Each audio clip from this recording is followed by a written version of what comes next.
네, 매주 금요일 함께하는 전원책의 훈수, 전원책 변호사와 함께하도록 하겠습니다. 어서 오십시오. 예, 안녕하세요. 예. 자, 오늘 정치권의 굵직한 논란들을 좀 다뤄볼 텐데 이 얘기는 어떻게 봐야 될지. 비대위원장 발언으로 시작된 북풍 논란. 어제 이 국민의힘 비상대책위원회 회의에서 정진석 위원장이 한 이야기를 보도록 하겠습니다. 쌍방울이 2018년 말 2019년 1월 건넨 돈이 2018년에 있었던 남북 정상회담 개최에 대한 대가가 아닌가, 사후에 지급된 것이 아닌가 생각이 된다라고 얘기를 했습니다. 자, 시청자들이 이해를 돕기 위해서 쌍방울 대북 송금이 무엇인지 좀 간략하게 소개해 주시죠. 이 쌍방울에서 북한에게 돈 넘어갔다. 처음에는 나노스라 하는 이 휴대폰 부품 만드는 회사. 예. 그래서 북한 회토류, 북한의 이 광물 그걸 독점적으로 받아들인다 하는 대가를 준 게 아니냐. 이런 말이 나왔어요. 예. 근데 그게 아니고 계속 이제 수사를 하다 보니까 이 돈을 불법 유출하기 위해서 쌍방울이 온갖 꾀를 다 낸 겁니다. 예. 다들 아시다시피 쌍방울은 조폭이라고 알려진 김성태 전 회장이 장악을 한 회사란 말이에요. 그래서 그걸 쳐다보는 눈도 조금 삐딱할 수밖에 없는데 예. 거기서 북한의 관련자들을 계속 만나가지고 어디에 돈을 넣어가고 이렇게 책에 꽂아가고 이런 식으로 해서 돈을 불법적으로 계속 전달해 갔다. 그런데 이번에 이 정진석 이 대표가 이 비대위원장이 예. 말한 것은 이게 보통 문제가 아닙니다. 왜 그런가 하면요. 집권 여당의 당대표예요. 당대표니까 그만큼 정보망이 넓단 말이에요. 네. 이 검찰, 경찰뿐 아니라 국정원 여러 방면에서 정보가 거의 대통령에 올라가는 정보 정도는 아니더라도 그게 근접한 정보를 직접 받을 수 있고 그걸 이번에 얘기를 한 겁니다. 본인이 비대위원 회의에서 자, 우선 첫 번째가 뭔가 하면 이 김영철에게 간 7만 불 네. 이걸 문 대통령이 알고 있었느냐? 알고 있었다 하면 그리고 최소한 김영철에게 그런 돈이 가고 그런 식으로 계속 접촉이 일어나고 하는 것을 쭉 살펴볼 때 이거는 당시에 문재인 정권에서 방조를 하거나 이건 혹은 방조가 아니라 처음부터 지시를 했거나 아닌 것 같으면 이런 일이 벌어질 수가 없다. 네. 그때 통일부 장관이 조민균이었고 그리고 국정원장이 서훈입니다. 네. 그 서훈과 조민균이 알거나 더 위에 문재인 대통령이 알거나 지시하지 않았으면 이런 일이 있을 수가 없다. 네. 7만 불. 그리고 2018년 하반기부터 2019년 1월까지 건너간 700만 불. 그건 남북 이 정상회담의 대가 아니냐. 네. 대가로 보인다. 사후 대가로 보인다. 예. 거기에 대해서 문재인 대통령이 전 대통령의 입장을 밝혀라 이 얘기예요. 이걸 단순히 지금 이재명 원래는 지금 쌍방울의 대북 송금 문제가 이재명 당 대표를 둘러싼 여러 의혹 중에 하나였단 말이에요. 예. 쌍방울에서 이재명 당 대표의 변호사비 대납 의혹이 있는 김성태 전 회장이 그런 관계에 놓이가 있으니까. 어떤 대북 특히 아태협이라는 단체를 둘러싸고 이재명과 아태협 그리고 쌍방울 그리고 지금 구속된 전 이화영 의원 이 사람들과의 관계가 계속 거론이 되면서 이재명도 여기에 연관된 것이 아니냐 이렇게 해서 주목을 받고 있었는데 이번에 정진석 비대위원장이 방향을 획 틀어가지고 문재인 정권에게 이걸 딱 겨냥을 시킨 겁니다. 예. 그리고 이재명과 문재인과 같이 다 엮어버린 거예요. 예. 이거 밝혀라. 문재인 대통령이 몰랐을 리가 없다. 그리고 특히 밑에 서훈과 조민균이 몰랐을 리는 더더욱 없다. 네. 그 7만 불 그리고 더 나아가서 남북 정상회담의 대가로 보이는 700만 불에 대해서 밝혀라. 또 더 놀라운 것은 2019년 초에 이건 사실은 이미 룸으로 많이 알려진 사건이에요. 롤렉스 시계, 고급 롤렉스 시계. 예. 그러면 지금 개당 한 5천만 원에서 1억 원 사이입니다. 예. 그게 그냥 1, 2천만 원이 아니고 예. 그 시계 10개 이상이 북한이 고위층에게 다 전달이 됐다. 쌍방울을 통해서. 그것도 밝혀라. 네. 아무 근거 없는 얘기를 정진석 비대위원장이 할 리가 없거든요. 예. 언론이 지금 주목하는 것은 이 검찰 수사에서 지금 이것이 어느 정도까지 진척이 되고 있느냐. 이 판에 얼마 전에 이 김성태가 태국에서인지 베트남에서인지 모르겠습니다만 변호인을 통해서 우리 검찰 쪽에 수원지검 쪽에 어떤 식의 제안을 했는가 하면 내가 들어가서 전부 다 볼겠다. 특히 대북 송금 문제를 전부 다 실토를 하겠다. 예.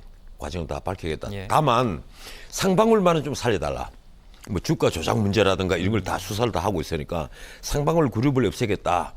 이것만은 좀 봐주세요. 네. 이러니까 수원지검에서 아주 냉정하게 거절했죠. 그러지 마라. 우리는 이 플리바기는 하지 않는다. 이게 미국처럼 플리바긴 제도도 없고 뭐 협상의 교섭이 없다. 그렇게 할 수가 없다. 예. 그 협상을 못 한다. 예. 그러니까 들어오든 안 들어오든 그건 네가 알아서 해라. 하지만 넌 들어올 수밖에 없을 거다. 잡아오겠다. 그래서 지금 이 문제는요. 사실은 이재명 그 당 대표를 둘러싼 여러 의혹 중에 사실은 이미 검찰이 많은 증거를 확보하고 있는 사건 중에 하나예요. 네. 이게 성남 FC 후원금 의혹 사건처럼 이미 검찰이 증거를 다 확보하고 있는 사건이란 예. 말이에요. 이러니까 이재명 당 대표로서도 굉장히 초조할 수밖에 없는 사안인데 이번에 정진석 대표가 연일 지금 문 대통령 정부를 딱 물고 내려져 버리니까 이 문 대통령 쪽에서는 아무 반응이 없고 다만 문 대통령의 그 입창구라고 할 수 있는 윤근영 의원이 여기에 예. 대고 이거는 이름도 받지 않았다. 근거 없다. 이렇게만 얘기를 하고 있거든요. 근데 앞으로 이제 여기 이 문제를 둘러싼 공방 이 지켜보는 게 어떻게 보면요. 국민들은 재밌을지 모르지만 근데 어떻게 보면 참 씁쓸한 겁니다. 어떻게 전직 대통령이 이런 불투명 부분이 있었느냐 생각을 하면 씁쓸할 수밖에 없는 문제입니다. 자, 일단 뭐 비대위원장이긴 합니다만은 여당 현재 대표입니다. 뭐 당의 일부 의원이 만약 이런 발언을 했었으면 나중에 뭐 당의 입장은 아니다. 개인의 사적인 뭐 발언이었다. 이렇게 무마할 수가 있는데 일단 당 대표 입에서 나와 버렸기 때문에 그렇죠. 네, 당의 입장이 돼버린 상황인데 이게 근데 과연 왜 이 얘기를 꺼냈을 것인가? 뭐 구체적으로 이제 질문 5개를 던지기도 했는데 결국 이제 북풍이라는 것이 되돌이표 아니겠습니까? 그 전 정권에 있었던 뭐 기업이 됐던 간에 아니면 지원이 됐던 간에 물품이 됐던 간에 뭐라도 건너갔으면 이게 지원이란 명목이 아니고 결국엔 핵 개발에 쓰인 거 아니냐. 전 정권에서 핵 개발 완성도를 도와준 거 아니냐. 이렇게 이제 분위기가 항상 이제 흘러갔기 때문에 또 그것을 노리는 것인지. 이 과거 이 DJ 때 아주 우리가 아픈 추억이 있거든요. 이 김대중 대통령이 그 평양에서 6.15 선언을 하고 이 서울공항에 왔을 때 첫 말씀이 북한이 이제 핵 개발하지 않는다. 예. 핵 개발할 의지도 없고 그런 예. 능력도 없다. 하면 내가 책임지겠다. 이 말씀까지 했어요. 그리고 전국을 다니면서 북한은 절대 핵 개발하지 않습니다. 이러는데도 북한은 끝내 핵을 개발을 했고 핵실험을 했다. 네. 그래서 나중에 이제 나온 평가가 김대중 대통령이 착오를 범한 것이 북한에게 오히려 핵을 개발할 수 있는 기회를 준 것 아니냐. 예. 그리고 그 당시에 남북 정상회담 때 건네간 돈이 그 5천억인데 예. 사실은 그 4,500억이 건너갔고 나머지 500억은 물품으로 갔어요. 예. 그 4,500억 건너간 것이 결국 핵 개발을 하는데 자금으로 쓰인 게 아니냐 이런 말이 나왔는데 이번에도 마찬가지입니다. 결국 700만 불이 그 핵을 고도화하고 경량화하는 쉽게 말하면 핵을 고도화 경량화한다는 얘기는 지금까지 북한이 개발한 것은 플루토늄 탄이었지만 ICBM이 싣는 거였지만 예. 그 이후로 그 핵을 고농축 우라늄을 통해서 만드는 우라늄 탄 작은 소형화 축구공보다 좀 더 큰 그렇죠. 정도의 예. 그 원자탄을 만들어 갖고 이 단거리 미사일에 얹어서 우리를 공격하는 데서 쓸 수 있단 말이에요. 예. 이 핵을 고도화 경량화하는 데 쓰는 비용, 이 비용에 진용된 것이 아니냐 이런 이제 공격까지 받게 된 겁니다. 그래서 제가 보기에는 이 윤건영 의원은 우리는 이름도 주지 않았다 뭐 이렇게 얘기를 하고 우리는 관여하지 않았다 이러는데 나는 이렇게 생각합니다. 이 검찰이 이 부분을 수사하는 데 있어서는 좀 더 투명하게 수사를 해야 되고, 근데 중간 수사 뭐 결과 발표라든지 이런 것을 공론화해서 좀 더 투명하게 이걸 수사를 해야만 하고, 예. 그리고 여야 간에 이런 문제야말로 이 국정조사를 한다든지 아니면 더 나아가서 특검 등을 통해서 이 진상이 무엇인지 정확히 밝혀가지고 예. 이 국민들에게 불안감을 키우지 않도록 하는 할 필요가 있지 않느냐 이런 예. 생각을 합니다.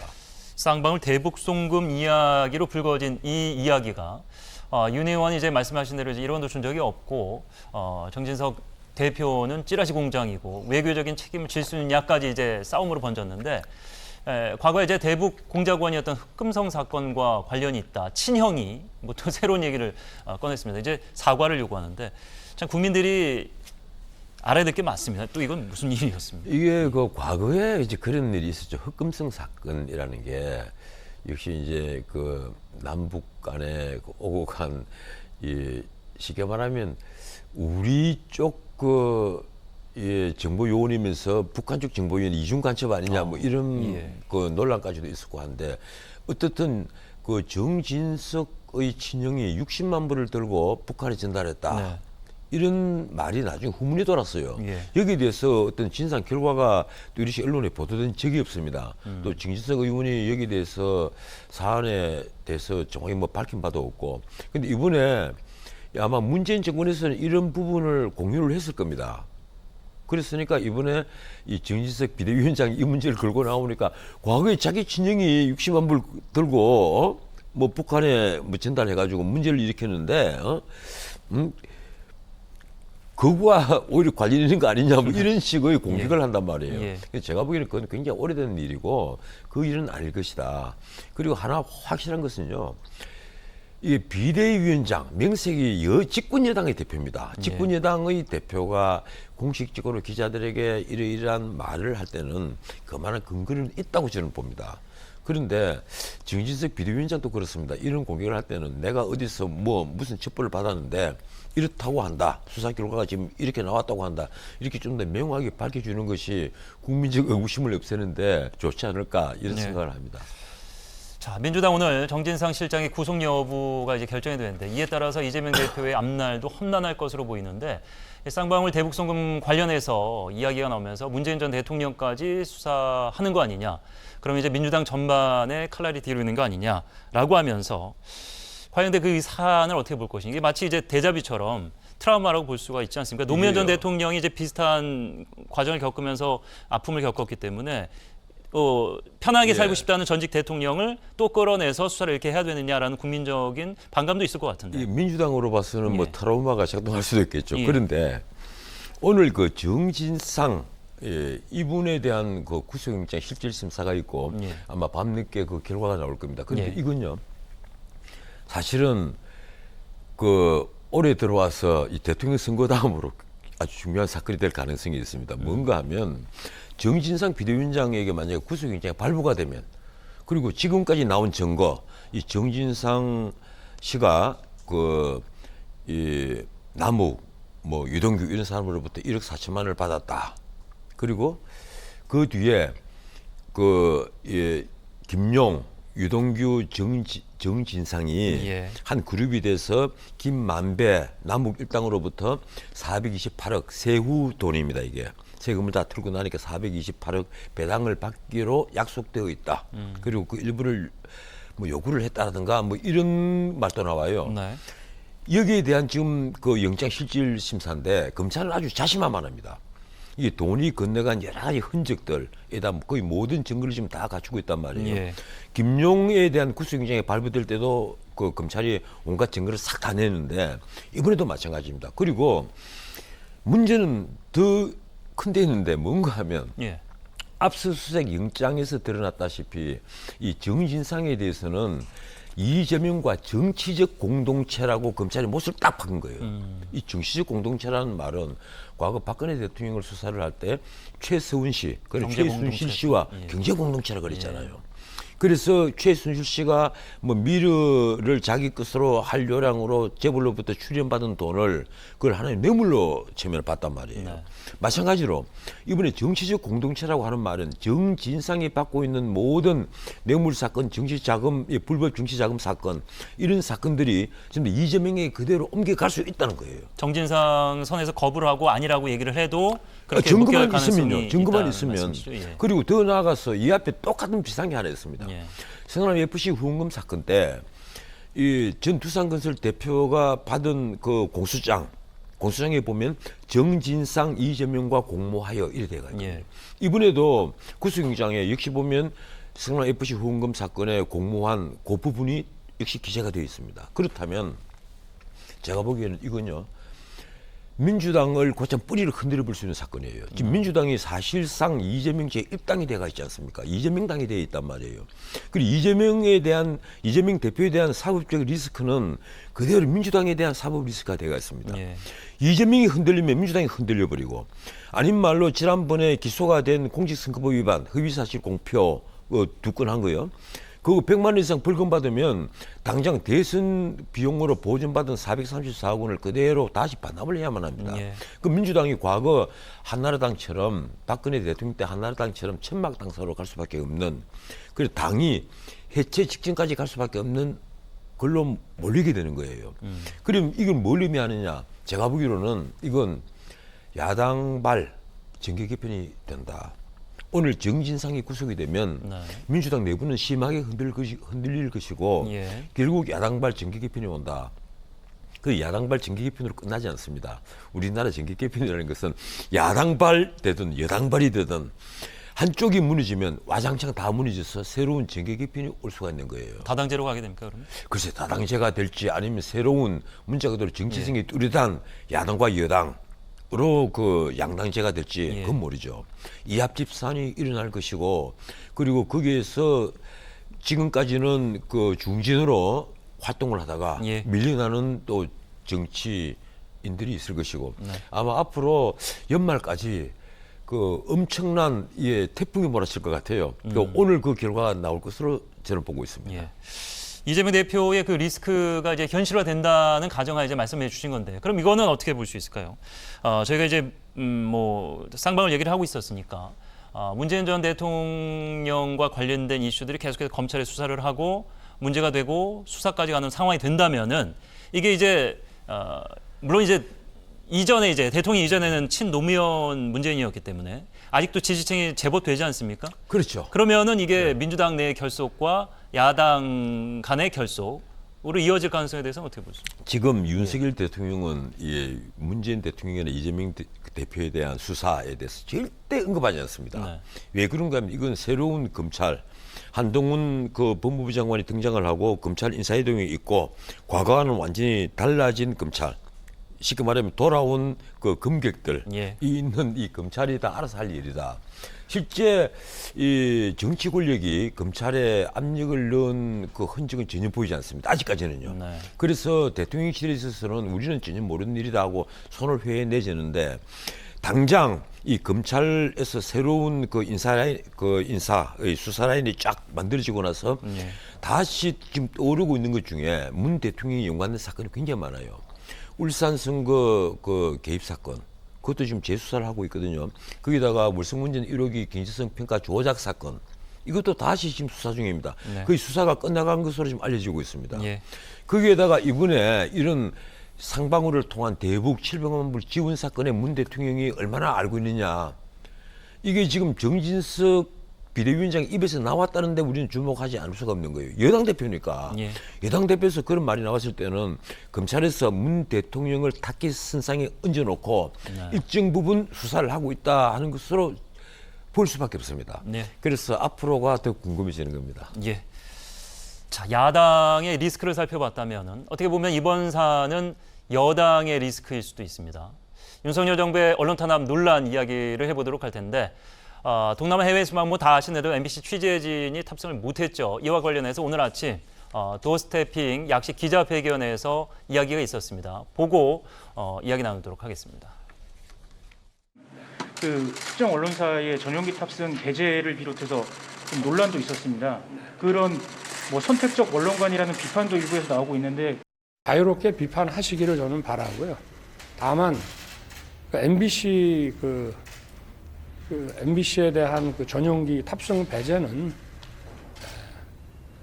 우리 국가 안보의 핵심 축인 이 동맹 관계를 사실과 다른 그런 가짜 뉴스로 이간질하려고 아주 악의적인 그런 행태를 보였기 때문에 대통령의 그 헌법 수호 그 책임의 일환으로서 그런 부득이한 조치였다고 저는 생각을 하고 MBC가 뭘 악의적으로 했다는 거죠?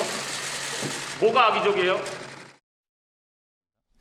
자, 이게 이제 비판하는 쪽 입장 중에서 제가 이제 유독 눈에 띄었던 것이 비판하는 발언입니다. 비판 측에서는 따라할 게 없어서 트럼프의 이것을 따라하느냐. 그러니까 언론과 관련돼서 이제 미국 내에서는 이제 마음에 안 드는 언론사가 이제 뭐 들어와 있으면은 나가라고도 하고 뭐 욕도 하고 막 그러지 않습니까? 이제 그거를 이제 따라한 거 아니냐라는 비판인데, 근데 여기서 보면은 악의적인 행태 때문에 이간질 뭐 이런 단어가 나왔어요. 결국엔 이제 지난번 회의 때 이제 나오면서 얘기했던 바이든인데 본인은 바이든이랑 얘기한 적이 없는데 MBC에서 만들어내서 그렇게 했기 때문에 이번에도 데려가봐야 도움이 안 되니까 그런 거다라는 변명으로 들립니다. 어떻게 생각하십니까? 이번에 그 오늘 도어 스태핑 이 모처럼 도어 스태핑에서 또 MBC 문제를 직접 거론한 것은 예. 이건 저도 아주 예상 외였습니다. 그런데 아주 재밌었죠. MBC 기자가 마지막에 직접 막 대들고 화가 굉장히 이 대통령에게 직접 대들 수 있는 그래서 우리나라도 정말 이제 대단한 나라가 됐구나. 한번 거꾸로 생각해 보세요. 이 일선 취재에 나간 기자, 그 기자가 직접 대통령이 되고 거의 고함 지르다시피 해서 질문을 퍼붓는단 말이에요. 뭐가 악의적이냐 그런 식으로. 뭐 이 정도까지의 기자가 이렇게 편파적인 상황을 겪은 적은 별 아니, 기억이 글쎄요. 나지는 않기 때문에. 그런데 네. 이게 네.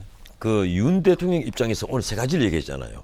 우선 MBC 태도가 악의적이다. 예. 뭔가 하면 바이든을 48점 만나고 나오면서 그 박진 외교장관을 그 옆에 두고 사담식으로 낮게 얘기를 한 게 그렇죠. 그걸 카메라를 당겨서 잡아가지고 그 뚜렷지 않는 발언을 미국 국회 뭐 땡땡들이 이걸 그 하면 쪽팔려서 어떻게 하나 바이든이 쪽팔려서 어떻게 하나 네. 이런 식으로 자막까지 입혀서 내보냈다. 그래서 한미 동맹의 중대한 그 위험 이간질했다는 표현을 썼죠. 그리고 그래서 이거 헌법 수호적 차원이다. 네. 이렇게 얘기를 한 거예요. 이 세 가지를 얘기를 한 겁니다. 예. 이 악의적 행태다. 그리고 한미 동맹을 이간질했다. 그리고 이거 헌법 수호적 차원이다. 그래서 지난번에 비행기를 태우지 않은 것이다. 네. 이 말은 앞으로도 MBC 너희들에게는 나 취재 기회를 안 줄 테야. 사실 트럼프가 이 미국 백악관 기자실에 나타나면 적대적인 언론은 앞에 앉으면 곧장 막 공격을 하죠. 네. 트럼프가 직접 공격을 해버리니까 그 비슷한 이제 그 모습을 연출한 건데 사실 저는 지난번에도 얘기를 했고 다른 방송에서도 이런 얘기를 했습니다. 윤 대통령이 좀 세련되지 못한 것 같다. 쉽게 말하면 이 취재 공간일 수 있는 1호기 전용기에 특정 언론을 태우지 않는 것은 그것은 어떤 의미에서는 그 취재에 대해서 제한을 가하는 것으로 하나의 검열제 허가제처럼 비칠 수가 있으니까 윤 대통령이 좀 세련되지 못한 것이다. 차라리 트럼프처럼 질문권을 봉쇄를 해버리는 것이 낫지 않느냐. 듣지 않겠다 그냥 세워놓고 무시한다. 이런 말씀을 내가 드린 적이 있는데 예.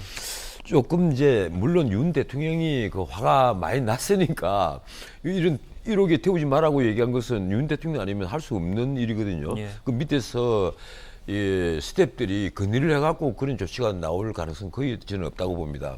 그래서 윤 대통령이 이 문제는 직접 결정을 한 것이고 그리고 오늘 도어 스태핑에서 말씀하신 것도 결국은 거기에 대한 직접적인 해명 아니겠느냐. 예. 이 헌법 수호적 차원이다.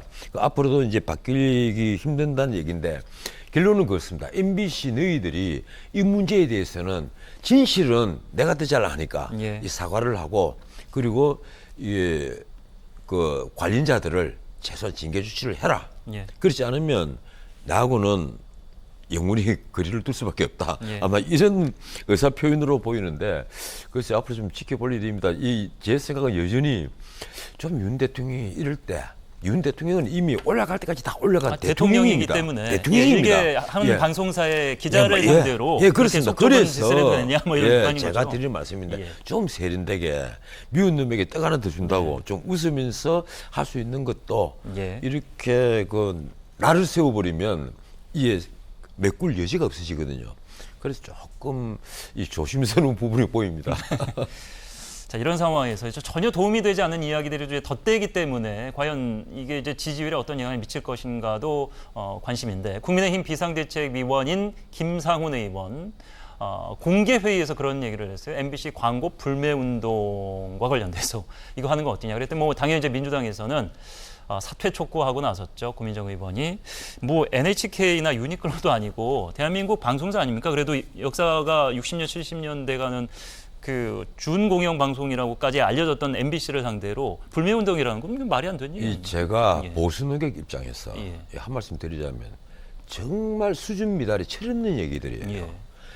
그런 마음이 설사 내심에 있다 하더라도 그걸 절대로 외부에 말해서는 안 될 부분인데 심지어 공개 회의에서. 그런 얘기를 공개회에서 해버린단 말이에요. 그리고 그게 법률적으로나 실제 사회적으로 타당한 얘기도 아니고 그렇습니다. 해서는 또 안 될 얘기들이고 그렇죠. 왜 그런 얘기를 해서 제 살을 제 스스로 깎아먹느냐. 예. 제가 보기에는 참 이게 아직까지 이 공인이 되기에는 네, 정말 드릴 말씀은 아닌데 수준 미달이다. 네, 이 말씀을 드리겠습니다. 예. 자, 전원책의 훈수 오늘도 아주 뜨거운 이야기들도 뭐 시청자 여러분도 어떻게 들으셨을지 모르겠습니다만 저희가 이제 좀 웃으면서 얘기했지만 국가가 이렇게 시끄러운 상황에서 과연 이런 얘기까지 해야 되나 뭐 이런 생각도 하시는 국민들도 있을 것 같습니다. 저는 이 예. 대통령께서 이 취임 후 이제 6개월이 지나지 않습니까? 예. 사실 윤석열 대통령도 어떻게 보면 참 불쌍해 보이기도 해요. 왜 그런가 하면 대통령 선거가 있고 나서 곧장 지방선거가 있었습니다. 지방선거하고 보궐선거가 있었잖아요. 그리고 나서 또 민주당 전당대회가 있으면서 하필이면 대통령으로 경쟁을 했던 이재명 후보가 당대표가 되었습니다. 예. 그래서 대선에서 그 겨루던 게 그대로 연장이 되고 있어요. 이러다 보니까 허니문 기간이 거의 없었습니다. 보통 대통령이 되고 나면 언론이든 야당이든 간에 허니문 기간이 있어갖고 좀 잘못하는 것도 눈 감아주고 좀 정책도 좀 뭐 챙겨줄 건 챙겨주고 친해질 하는데 수 있는 시간이 있으면 갈등이 좀 적을 텐데. 이번에 그 예. 신문에도 이미 다 났지만은 대통령이 있는 집권 여당에서 낸 법안 77개가 전부 그렇죠. 다 통과가 안 되고 벽에 다 연말까지 이렇게 갇혀버렸단 갈 말이에요. 분위기입니다. 그리고 대통령이 이 공약한 예산안은 다 깎여버리고 그리고 이재명 그 당대표 쪽에서 낸 예산은 몇 조씩이나 증액이 되고 네. 지금 이런 형국이란 말이에요. 이러니까 정말 참 윤석열 대통령이 참 답답하기도 하고 화도 날 만하겠다. 내가 대통령을 하고 있어도 정말 속이 터지겠다. 네. 이런 생각을 알겠습니다. 합니다. 다음 주에도 폐부를 찌르는 훈수 기다리고 있도록 하겠습니다. 전원책 변호사와 함께했습니다. 고맙습니다. 예, 고맙습니다.